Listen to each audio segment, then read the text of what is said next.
All right. Welcome, Stephanie, to the podcast. This is like one of the first few episodes of the Cami Kennedy Show. So welcome. Thank you for being here with me today.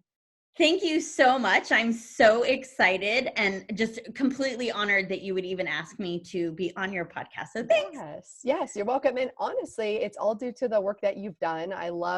We coached together for quite a while, and I love seeing your transformation and your story and just the tools that you have now and how you go through life and just how honest you are about the whole process. So my goal here is to kind of chat with you, talk with you about how you started into the process of mindset transformation, and then how your life is different now than it was like a year or two ago when we first started talking together. So first of all, why don't you give the listeners like a little backstory of who you are, what you do, and then we'll go from there.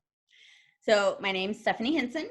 I am a soon-to-be 24-and-a-half-year Air Force veteran. I am retiring very soon. I currently live in Washington, D.C., but I have lived all over the world in my 24 and a half years. I'm recently returned from Afghanistan.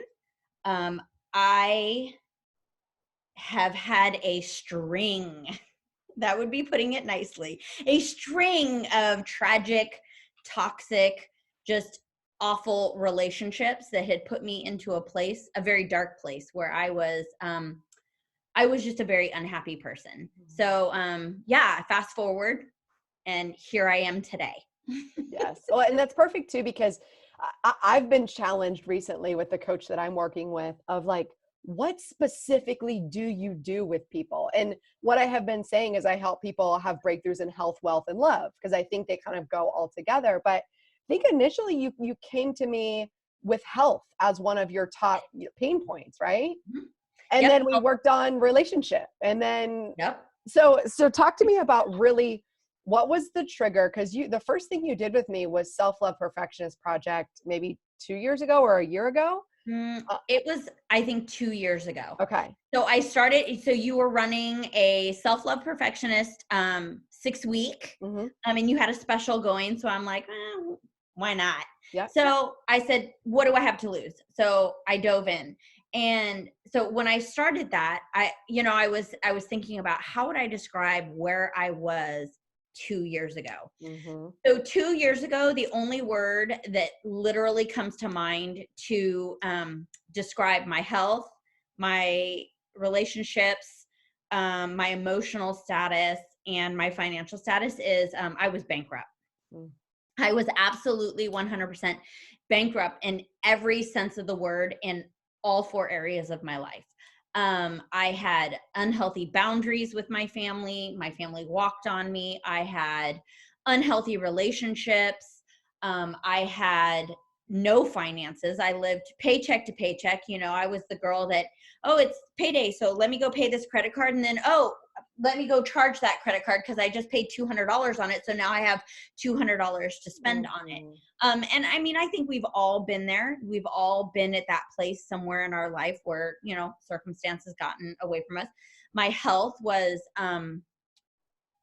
it wasn't awful, but it wasn't where it should have been. Mm-hmm. I had allowed all those other things in my life to give me excuses to allow my health to take a backseat, my physical fitness to take a backseat, just everything. So I mean, the one word that really fits it is I was bankrupt. Mm-hmm.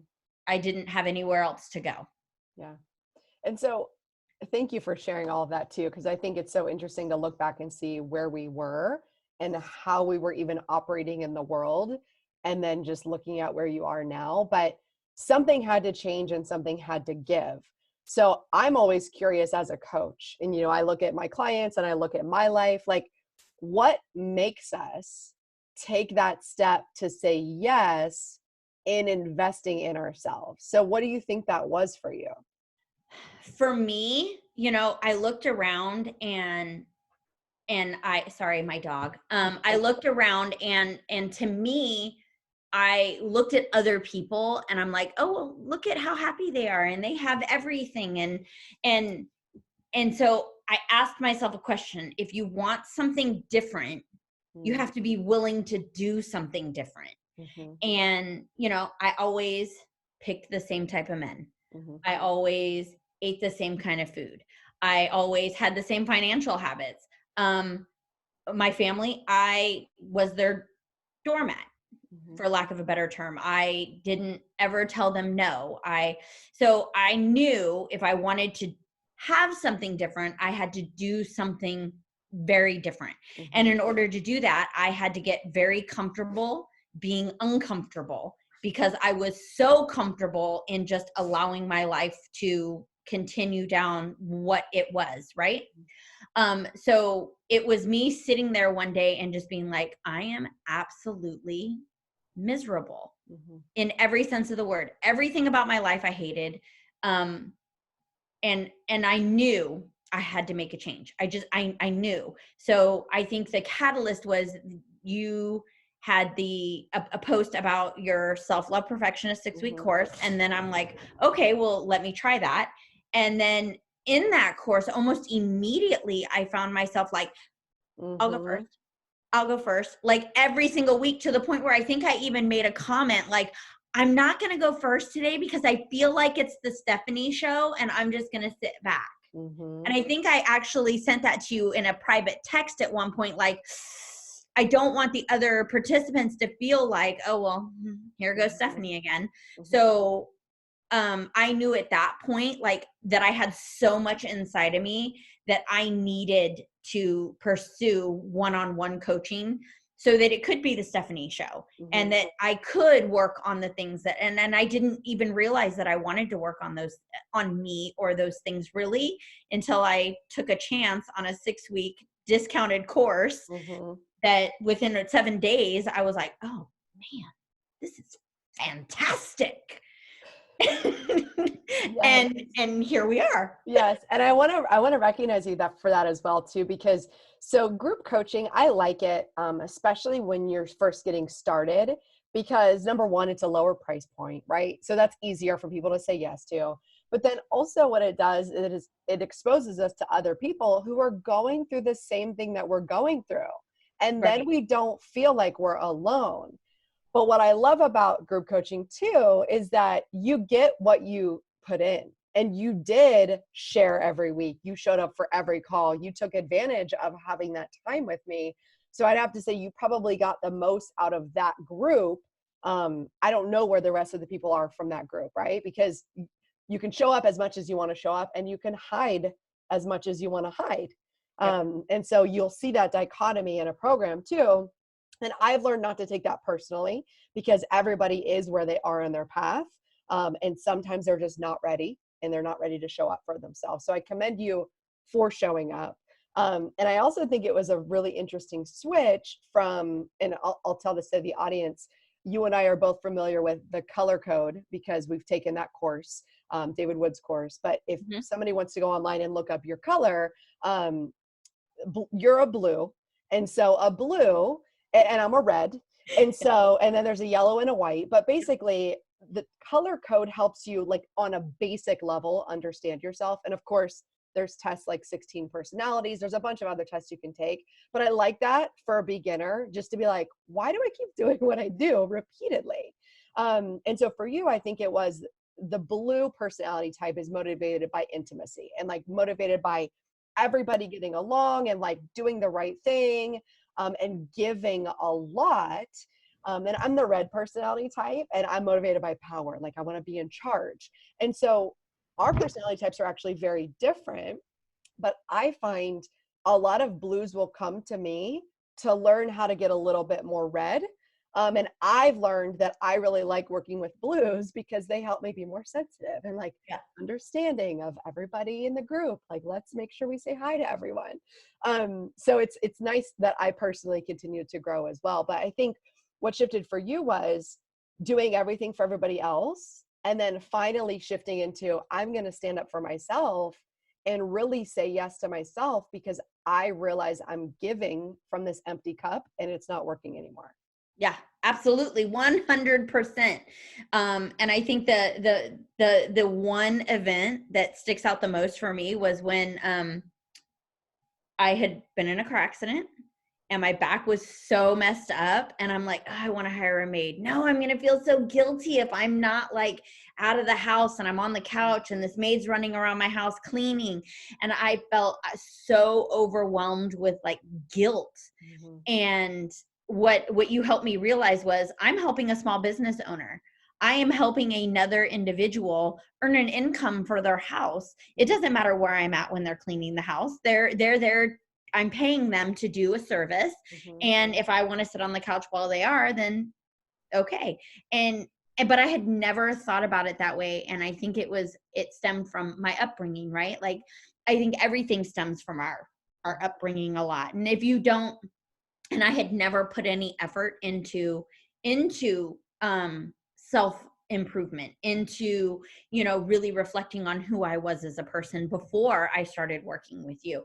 So it was just this amazing, like, eye-opening experience for me. And now, like, where I'm like, oh yeah, having a housekeeper, that's not negotiable. Once a week. Mm-hmm. Like, once a week, not negotiable, we will have a housekeeper. Yes. So it's just interesting to see that transformation where 2 years ago I felt guilty about wanting a housekeeper. And now I'm like, oh yeah, we absolutely have to have one. And I see cars driving by when I go to visit Terry, and I'm like, oh, let me take a picture of that. So I have that. Yes. I go back. So I have my housekeeper when I move. Yes. Yeah. Yes. Something that small.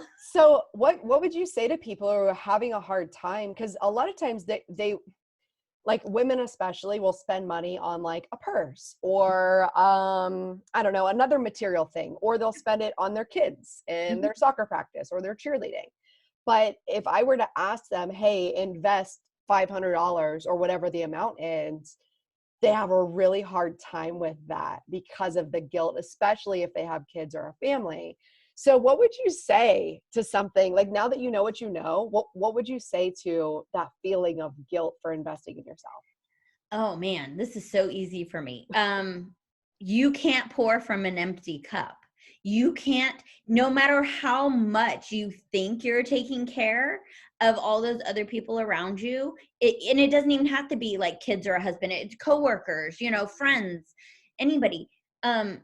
You have to take care of you first. And there's no amount of money worth not taking care of yourself. Like, to me, there's no dollar amount. Like, I know if I ever slide back, which will never happen, but if I were to slide back into a place of negativity like I was 2 years ago, like, there's no doubt in my mind, like, hands down, calling Cammie, getting back on those weekly phone calls. I'm doing the hard work so I can get to that place where I feel good about myself every day, because now I wake up and I'm in such a positive place. Like, my life is filled with positive things.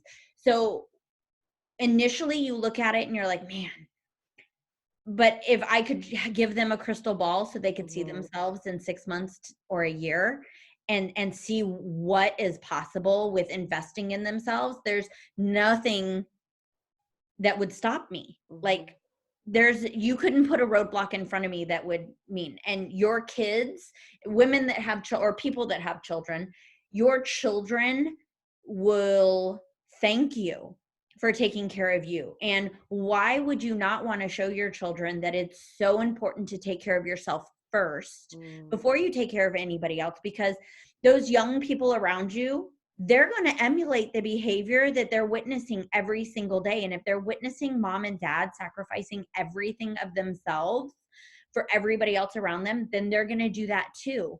And it's a vicious cycle where if we know if you don't take care of yourself, like, you can't take care of anybody else. It just does not matter. It doesn't work. Yeah. Not long term. Yeah. I love that too. And I even like to think of, I did this early on, like, it doesn't always have to be financial. Like, the biggest thing you can invest is your time. Like, there are free things out there. I remember when I started, I was listening to Tony Robbins an hour a day, every day, the same freaking video on YouTube over and over again, because I was so invested on changing my mindset that I wanted, I picked somebody, I emulated somebody. He's got a great life. He's created something from nothing. and I want to emulate the thoughts Yep. that successful people have. And the only way to do that is to be around them. So if we can't be around them in person, audiobook, video, Yeah, YouTube, like there's literally no excuse because we have everything available to us. absolutely. Even just investing in like an Audible membership or something like that. So I agree. obviously I'd want them to coach with me. Let's just not beat around the bush here because we can make a big impact there. But honestly too, there's people that I may have known in my life for several years who finally just said yes to coaching with me this year because they're like, I just wasn't ready. So I also understand you're not always ready, to Right. invest.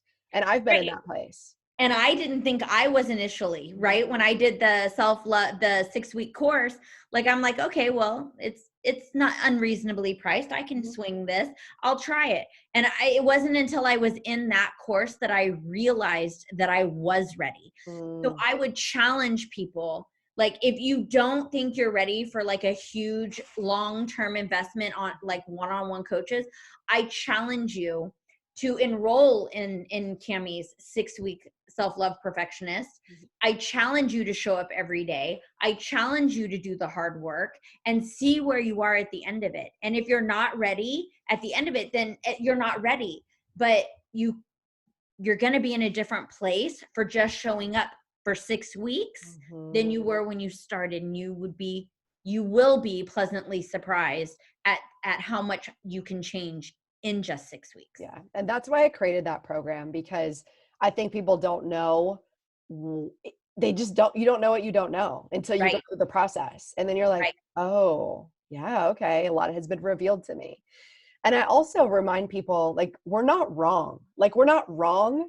It's just, is what we're doing serving us or is it not serving us? Right. And if our life has all these outcomes that we're not happy with, we can shift our thoughts, our feelings, and then our actions to create a different result.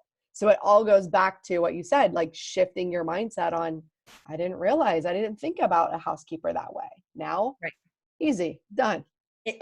Not negotiable. Yeah. Yeah. So let's go to the next topic, which I think is a really good one. And this is like an underlying one. This is why I started life coaching. This is why I went from nutrition and fitness into life coaching, because I was in a long-term 9-year relationship with somebody who just like gave me defeating, limiting words forever. And I kept seeing these women coming to me clearly with relationship issues, clearly with boundary issues, and we didn't address it. We were just like, oh, you're overeating. Well, I wonder why. So I want to address kind of where your mindset was with relationships when we started, and then tell me about your current scenario so we can kind of see that transformation process as well. So I got divorced in 2013, very toxic relationship. He physically and verbally, emotionally abused me every opportunity he got. And so when I finally broke away, then I went back.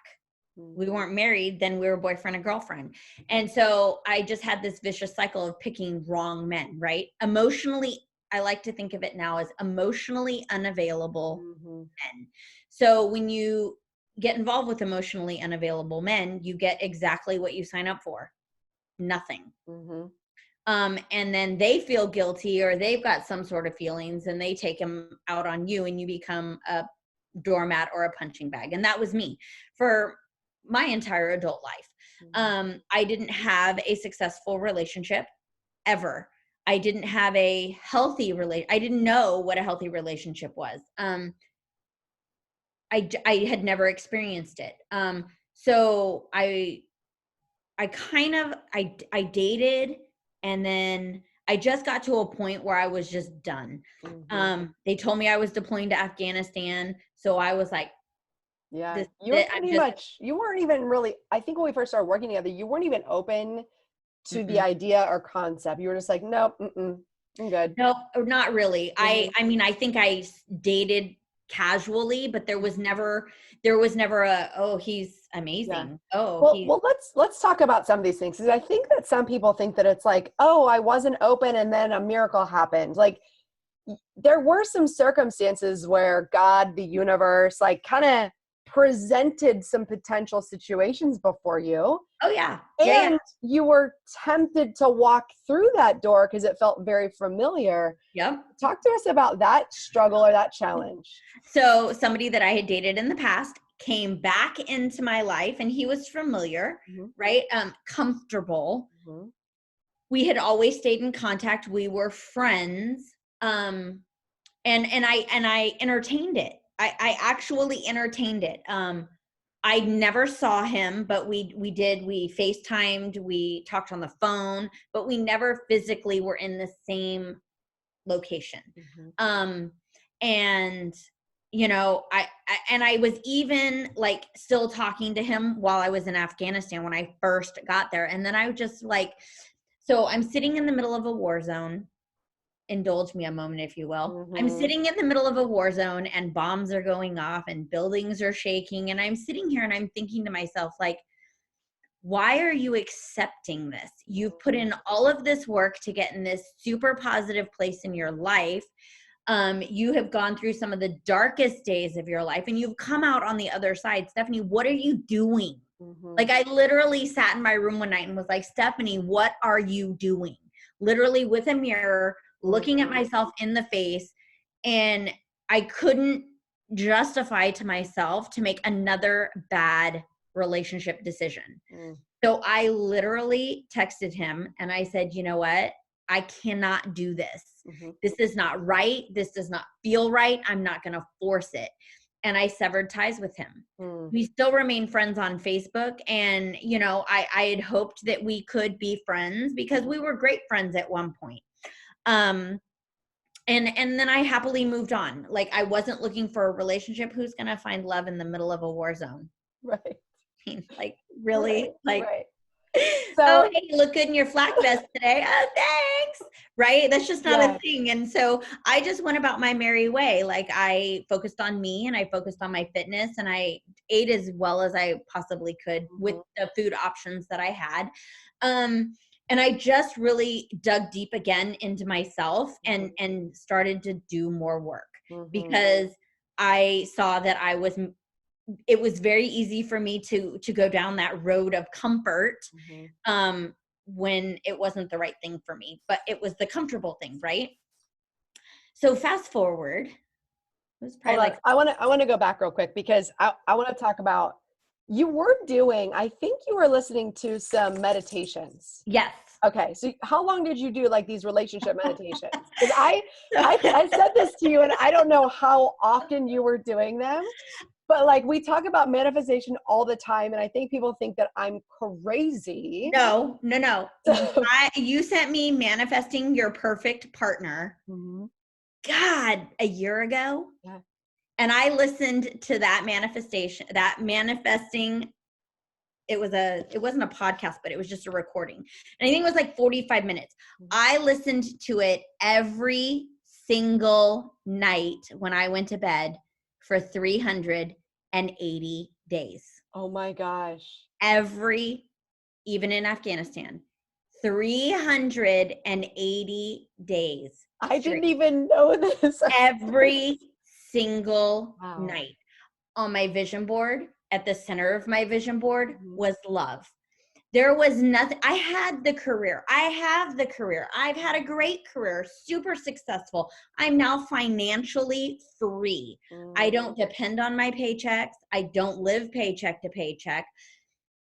I have made very smart financial decisions. I've come into some money, but I have made very wise financial decisions in investing that money. But I listened to Manifesting Your Perfect Partner for 380 days every night when I went to bed. Every single Did you night. feel like a weirdo in the beginning? I want to ask you that. Like when I sent it to you, we're like, whatever. Is this even going to work? No, because I think by the time that I had said yes to one-on-one coaching, I was so open to anything, right? Like, you have to be open. You have to be willing to feel uncomfortable to do work, right? Because when you're in your comfort zone, you're like, it's all right. Like, true change happens when you're uncomfortable because you have to grow. And I wanted to grow. I wanted to change. I wanted a different life. I wanted a different life. I didn't want to be alone. Excuse me. I didn't want to look at people that were in relationships and feel angry because they had what I couldn't have. And I always wondered why. Like, why them and why not me? And so listening to the recording really helped me get to a point where it's like, it's not them and not me. It's just not my time. It's not my season. And it's okay. I have to work on all these other things about me and my situation so that when the right man presents himself, I will be open to him because I wanted something different. And I always picked the same kind of guy before. So I knew this time I was going to make different choices. And I did. That is so good. So good. And I admire you because I never like specifically checked in on you to be like, did you listen to it every day? You did that on your own. 380 days. The change. That's amazing. 380 days. Yep. Yes. I love that. Okay. So now you can go to the part that you're at now and tell us about your love life now. So I'm still sitting in Afghanistan. Fast forward, I have a friend who just went through a very tragic loss. And so I was just reaching out to him because I had lost my mom, very similar to the way that he had lost his loved one. And I wanted him to know that he was not alone, that he had a friend, regardless of where I was, day or night, that he could reach out to me and I would listen to him scream, listen to him cry, listen to him cuss the world out, whatever he needed. I wanted him to know that I was there, and just his friend. So, so we started talking and we were just friends. And then I was like, oh God, I like him. I like him a lot. Like as a person, like I like this guy. This is bad. This is bad. I'm only his friend. I'm only his friend. So I kind of buried it because I wanted him to truly believe that I was there as his friend. I did not I did not enter into, being there for him with ulterior motives. There were no ulterior motives. There was no hidden agenda. It was just Stephanie being there for a friend. That was it. But unbeknownst to me, as I was having all these feelings, so was he. And so, we decided that we were going to start talking as more than friends. And then we decided that, now mind you, I'm still in Afghanistan. So the whole thing, who finds love in Afghanistan? This girl right here. I found love from 8,000 miles away. Yes. I made different choices. I'd always picked younger men. I picked an older man this time. I picked a man who is sensitive and just emotional, but also a super alpha male. I picked someone who just wants to take care of me, who loves me unconditionally. All my my crazy emotions, my high right, my high left, my every which way, he's the calm in my storm. And I'm the calm in his, and we balance each other. And who would have thought 2 years ago that me just committing to wanting to do work on myself would end up me manifesting love, then manifesting this perfect partner.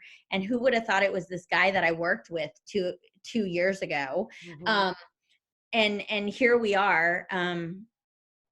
I couldn't be happier. I am retiring. He is retiring, and I'm moving to Florida. I love that be together. so much. I love just your body language, how happy you are, how open. Like, I just love everything about it. And I also want to identify a couple things is that you were open to manifesting this relationship. Clearly, you were listening to the audios, the meditations nightly, daily. But also, you were okay with being alone. Like, you were like, I'm good. So I think a lot of times we think that finding that person is going to complete us, but it's about two people who are whole coming together as a whole, and two imperfect people. Because as we start doing the work, especially, it's funny because like I've been working on this for 2 years and, you know, I have all these tools, and this is the same with me as a coach. I'm like, oh, well, I have the opportunity every day to learn and to grow and to be triggered all over again and to learn how to work through it. So we're never done doing the growth. What do you have to say No. on that?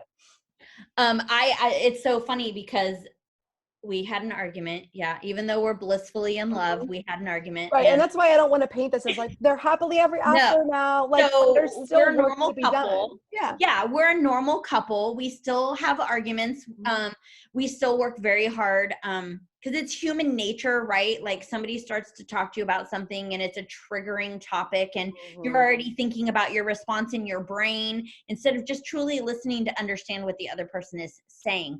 And I Mhm. think us as a society have that flaw is we're so conditioned and so programmed to, oh God, it wasn't my fault. And here's why. Mhm. Instead of, wow, let me listen to what this person is actually saying so that I can understand it and then take 30 seconds to kind of gather my thoughts and then respond. Mhm. And I told him in a text during an argument, I said, I am a flawed human being. I am perfectly imperfect. I will never be perfect. I will always be flawed. But there is one thing about me that will never change. In my perfectly imperfectness and my flawed human beingness, I have this huge love. Mhm. And there is nothing greater than me loving. You will never not know how much I love you. But I am flawed and I am going to make mistakes and I'm going to wake up and my hair is going to be like this and my breath will be morning breath and I'm not always going to be perfectly skinny and I have curves and that's just who I am. And if you can accept that, then you have my love and it's not ever going to go anywhere. And he said yes. That's what he wanted. He wanted me and all my imperfectness. Mhm. So, but I think it took me working through everything else to even be comfortable saying I am imperfect Mhm. because I am a perfectionist. I am a high achiever. I am a go-getter at work. I am the fixer. I am the one they call in when things are bad. Steph, I need you to fix that. That's me. So to even admit that I'm not perfect is a struggle. Was it? Mhm. Well, it's not anymore because I'm Mhm. completely flawed. But 2 years ago, it was I would have thought my life was ending admitting that I was not perfect. Mhm. And so, but it took all that work to get to the point where I could say that I wasn't perfect. And, you know, we have arguments. We're a normal couple. We fight over stupid stuff. But that's just what we do. Right. And then we were like, what were we doing? Like, that's so stupid. We're adults. Let's talk about this. Yes. And then you talk about it, but it takes both of us working through it Mhm. and being comfortable being uncomfortable, right? Because just because I found this great man and you know he's amazing and we're blissfully happy doesn't mean that we stop working, Mhm. doesn't mean that we stop growing, doesn't mean that we stop, you know, always wanting to be better. Mhm. For ourselves most importantly, but for each other. Yeah. So yeah. A couple things, I think some of the work that we did that led you to this point was you defined your values, Oh like yeah. what you wanted. You defined your Mhm. values very clearly. Mhm. And also found that you were triggered by people who were not aligned with your values. And that also gave you kind of some freedom to just be like, that's why they're triggering me. Okay, but I can still take ownership and responsibility instead of trying to make myself right, whether Right. it's at work, whether it's in relationship. It's just like, oh, you know, I really value honesty and that person's not honest and that makes me mad. Yeah. And learning that. And then the second thing is you just being willing to show up as yourself with full acceptance of yourself as is, even with the imperfection. Would you say those are kind of, is there anything else that you think? I'm trying to figure out what get somebody from that negative relationship, the one that Yep. they are used to to the spot where they can choose differently? So one, I defined my values, what I was looking, not only what was important to me fundamentally as a person, what, you sit back and, you get home from work and you're like, that really made me mad. Why'd they do that? Like, and then you start to peel back that onion on, okay, why does that bother me? Right. So one, we worked extensively on my values and what was important to me. And then, it taught me that I had to find someone, if I was going to be in a happy relationship, long-term with someone with, survivability, they had to have, if not all, almost all of the same values that I had. Because those, I am very strong in my conviction of my values. Like those are some things that just are not negotiable for me. So I needed to find someone who one, understood that, two, accepted it, and three, had almost all the same ones. And I went through, I mean, I don't know what it was about me, but I felt for a very long time I was this magnet for men from my past. Like, oh, you dated me 10 years ago. Oh, hi. Why? Just leave. And I'm that nice person, so I don't want to hurt anybody's feelings, right? So once I was able to identify those things, I was able to make a shift. And you said something that was completely accurate. I was completely comfortable and accepting in being alone. I was 100% okay. I was in Afghanistan. I had my family. I had my coworkers. I had great coworkers over there, and they became my family. And I had a great support network. So there wasn't like this need or this draw, like, oh, I gotta have a man. That wasn't it. So I had gotten to a point in my life where I was open to a relationship with the right person, but it didn't define who I was as a human being. And so Terry and I came together, and we are still very much individuals, but we are a one-in-one, which created a one, which made us even stronger because we are so strong in our convictions. He has all the same values that I have. It's ridiculous. It's ridiculously scary, the amount of values. I mean, they're all the same. He would probably kill me for telling you this, so I'm not going to let him listen to this podcast. Perfect. He actually has a list of what he was looking for in a partner. And he literally wrote everything out. And then as he came across them with me, he was checking them off, right? And then he had this space at the bottom that said unforeseen matches. So like things, and I think I showed you the picture, right? Yep.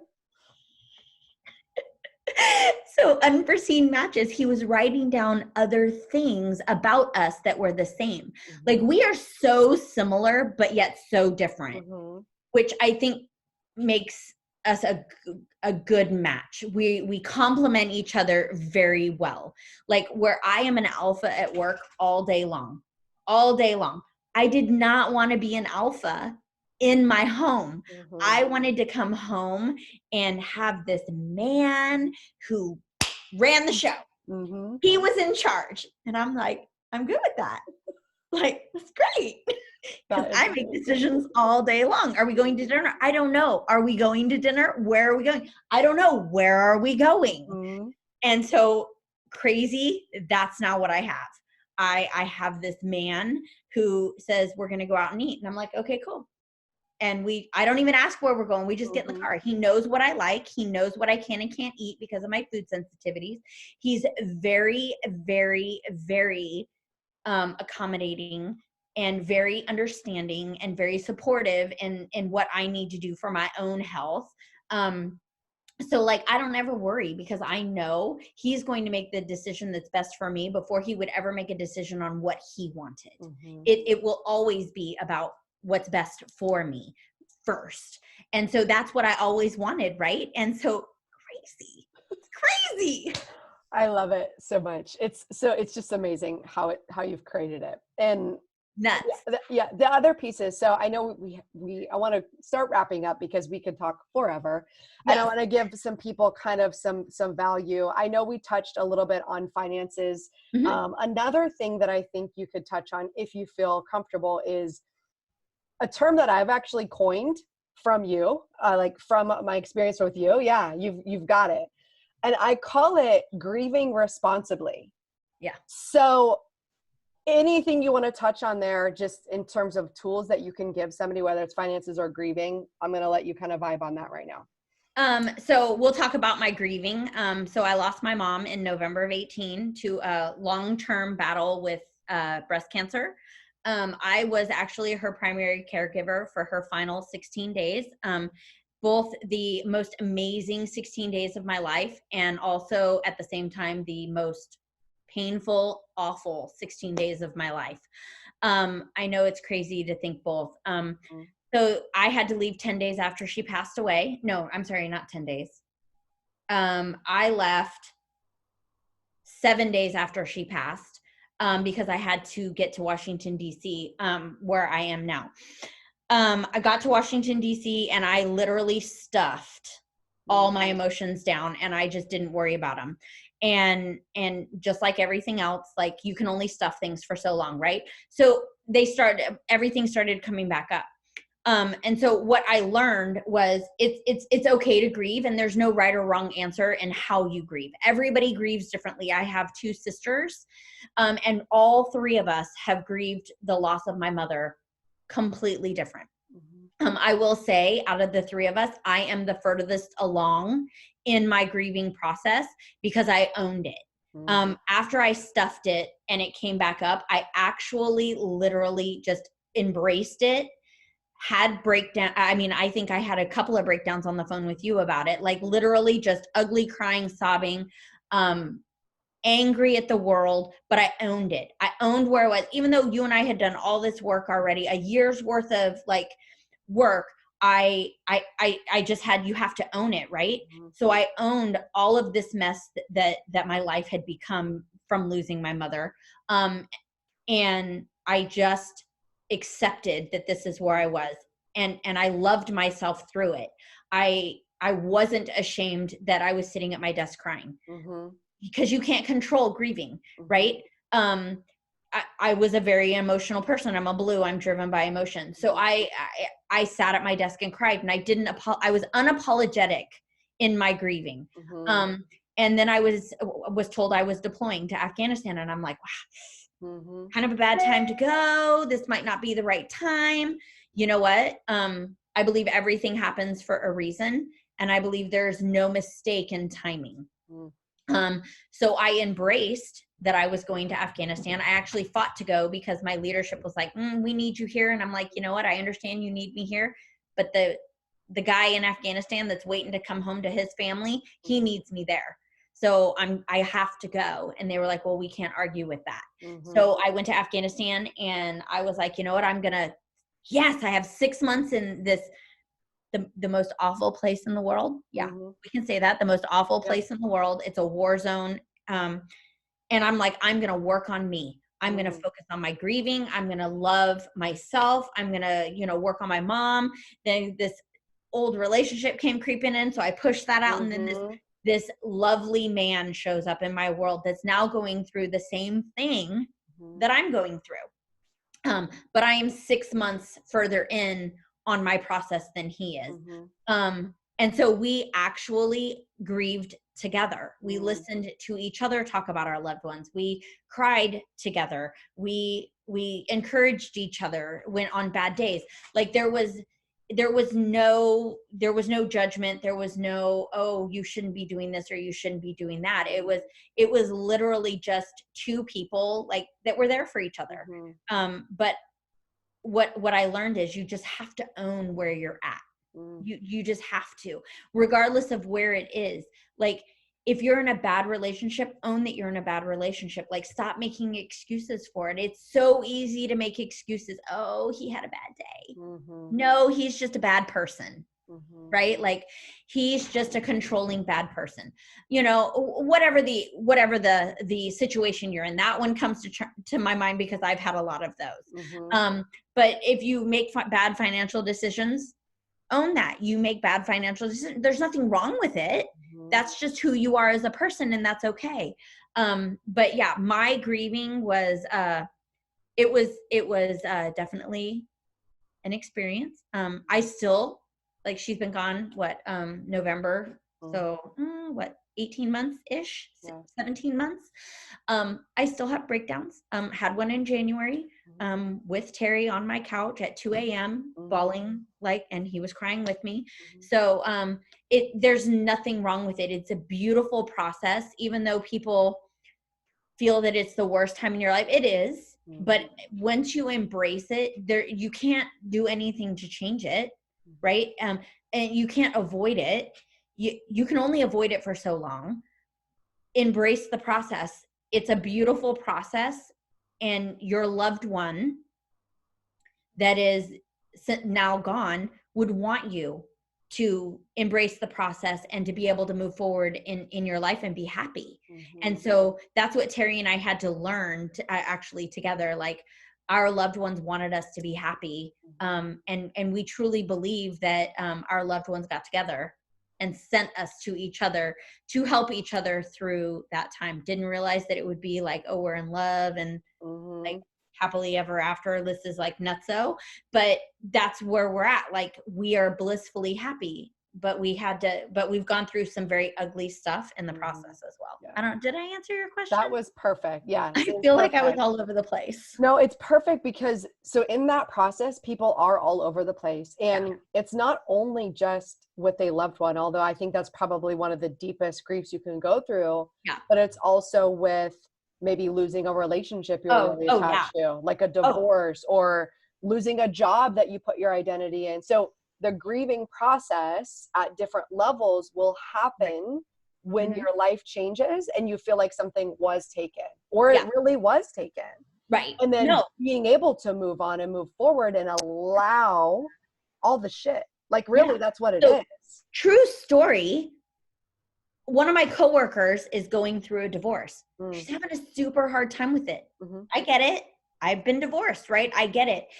And so she was like, I have to go to Afghanistan now. And I'm like, okay, Mhm. so sweetheart, there's nothing wrong with going into Afghanistan. Afghanistan will probably be really good for you. You're going to the same place that I went. Mhm. And I was like, I had major breakthroughs while I was there.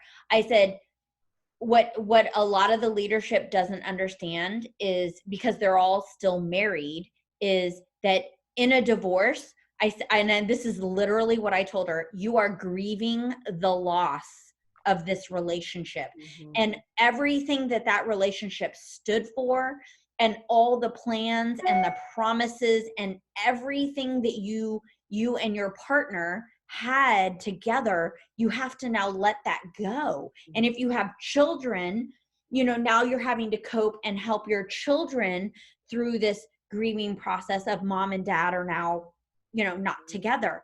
I was like, I understand where you're coming from. You are entitled to grieve your relationship. I was like, you can come to me anytime you want. Mhm. She literally got up and hugged me. She's like, why are you the only person that understands? Mhm. And I'm like, well, Mm. I've been divorced, Yeah. but I've had a lot of loss in my life, and I have loss very close together loss. Mhm. So, but not everybody is open to even being okay with dealing with loss. Like, loss is part of life, and typically you find those people who have no idea how to deal with loss because they've never had loss. Mhm. And they're not even sympathetic to it, right? So then when somebody enters the room that is dealing with whatever the loss is, like your dog, your cat, your bird, your boyfriend, your girlfriend, your husband, your wife, your mom, your dad, it doesn't matter, whatever it is.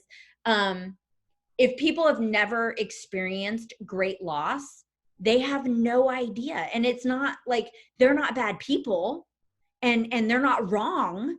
They just don't know. They don't know what they don't know. Mhm. So And as a society, we're not comfortable sitting with feelings that do not feel good to Right. us. Right. But every feeling has its validity and it needs to be felt. Oh, for sure. And if you avoid it, it's only going to be worse Mm-hmm. because you can only avoid it for so long.